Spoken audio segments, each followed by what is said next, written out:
Welcome to the Property Code. I am Nick, and today we are answering a question behind a lot of late-night searches in 2025. How real estate developers make money. Those searches sit next to how to invest in real estate. What do developers do? How real estate business works, and how to be successful in real estate.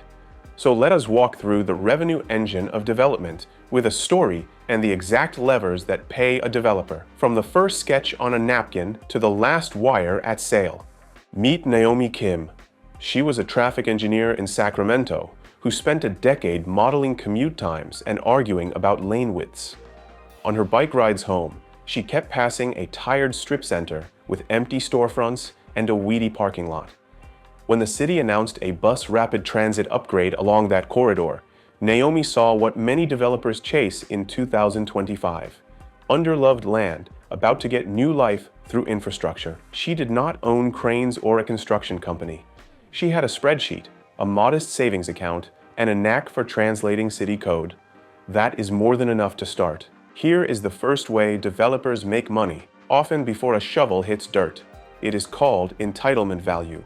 Naomi did not buy the center outright. She tied it up with a purchase contract that gave her 12 months to study the site. During that window, she met planners, held community coffee hours, and hired architects to draft a mixed-use plan with apartments over retail. She requested a zoning change and a small height bonus in exchange for affordable units and a pocket park. When the city approved it, the land was suddenly worth more because of what it could legally become. That increase belongs to whoever controls the contract. Some developers sell the paper and take a fee right there. Naomi chose to keep going. Now the capital stack. Developers rarely fund projects with their own cash alone. Naomi formed a company and brought in limited partners who supplied most of the equity. She kept a small slice as the general partner. A regional bank provided a construction loan.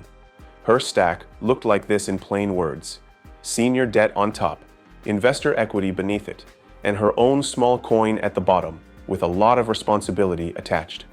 This structure creates two more income lines. At closing, she earned a development fee, a fixed percentage of hard and soft costs that pays for years of pre-development work. Many projects set that fee between 3 and 5%, paid in stages as the project hits milestones. She also budgeted a construction management fee for coordinating schedules, change orders, and pay applications. Modest fees, but they keep the lights on while the heavy lift is underway. During pre-construction, Naomi locked a guaranteed maximum price contract with a builder, limiting surprise overruns. She used off-site modular kitchens and baths, a 2025 trend that speeds schedules and tames labor risk. She also layered in energy upgrades that qualified the project for a property-assessed clean energy loan and a local tax abatement. Those incentives did not just look good in a brochure. They improved the math by lowering operating costs and allowing the lender to size a slightly larger loan at better terms. Saving $1 every month is as powerful as earning $1, and lenders reward predictable savings. Lease-up is where many people assume the big payday arrives. But the real developer upside often comes from something called the promote, or carried interest. Here is how it works in everyday English. The limited partners receive a preferred return first, often in the high single digits, along with their invested capital. After that hurdle is met, remaining profits are split, commonly 70% to investors and 30% to the developer. That 30% is the promote. If the project performs well, the promote can dwarf the fixed fees. If it underperforms, the promote can vanish. This is why developers obsess over details that protect net operating income, because every saved dollar may drop to the bottom line and multiply inside the promote waterfall. Naomi guarded every dollar.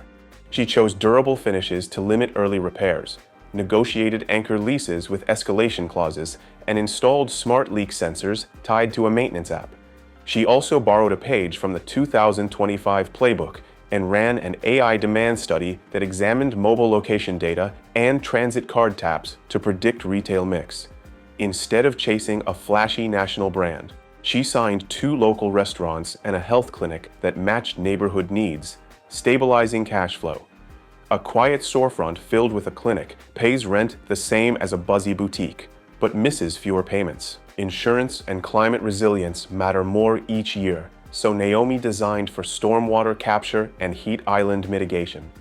Those features reduced premiums and unlocked a small premium from impact-focused investors who liked buildings that sip rather than gulp energy. Developers make money by reducing risk others have to price. Lower risk equals better loan terms equals higher available proceeds, which feeds the budget and the eventual valuation. 18 months after groundbreaking, residents moved in. Rents came in on time, retail tenants opened, and the bank converted the construction loan to a permanent loan. Naomi faced the classic fork: sell or hold. Selling to a long-term owner like a real estate investment trust crystallizes value quickly. Holding and refinancing keeps ongoing skims of asset management fees and leaves room for the promote at a later sale. She chose a middle route. She refinanced, paid back investor capital with a modest bonus, and kept the building with a new 10-year loan. That refinance was itself a payday because the new loan exceeded the old debt. Cash-out proceeds flowed tax-deferred to ownership, including Naomi because it was loan money, not income. Meanwhile, she began collecting a small annual asset management fee for running the partnership and a disposition fee reserved for the eventual sale. You can now see the full menu of developer income. There is entitlement value from creating higher and better use. There are fixed fees like acquisition fees, development fees, and construction management fees that keep the business alive. There is a promote that can be meaningful if the project surpasses its preferred return. There are refinancing events that return cash without selling. There are asset management and disposition fees across the life of the deal. And there is the oldest line of all, the spread between what it costs to create a property and what the market will pay for a finished, stable one. What about getting started? A question that shows up in search bars as how to get into real estate business or how to become a commercial real estate developer. The practical path is to apprentice yourself to one sliver of the process. Work in acquisitions and learn to underwrite. Work in pre-construction and learn pricing. Work for a city and learn code and incentives. Then pick a micro project you can lead. Naomi began with control, not ownership. She controlled property through a contract with time to rezone. She won allies by promising a park and then building it. She made lenders comfortable by structuring a guaranteed maximum price contract and by showing meaningful pre-leasing. She found investors by telling a true story with realistic numbers rather than glossy renderings. Developers who make money in 2025 are translators, turning city plans and neighborhood hopes into a spreadsheet that produces reliable cash. Risks are real, and ignoring them is the fastest path to zero. Interest rates can wobble, so developers buy rate locks or interest rate caps. Materials can spike, so they pre-buy critical items and hold contingencies equal to a healthy slice of hard costs. Schedules can slide, so they tie contractor bonuses to on-time delivery and penalize delays. Leasing can disappoint, so they pencil lower rents than brokers promise and keep marketing budgets for longer than they think they need. Weather can hit, so they carry builders' risk insurance and choose elevations and drainage that make insurers smile rather than flinch. You cannot eliminate risk, but you can price it, insure it, and keep enough cash to absorb it. By year 3, Naomi had a new problem. She was good at this. The city asked her to look at an obsolete office building for conversion to housing, a 2025 theme in cities trying to revive downtowns. Conversions are tricky, but the revenue puzzle is the same. Create value by changing use, stack capital intelligently, collect fees for the work, and participate in the upside through the promote. She brought in a partner with deep construction chops and repeated the playbook. So when someone asks how real estate developers make money, the honest answer is that there is no magic line item.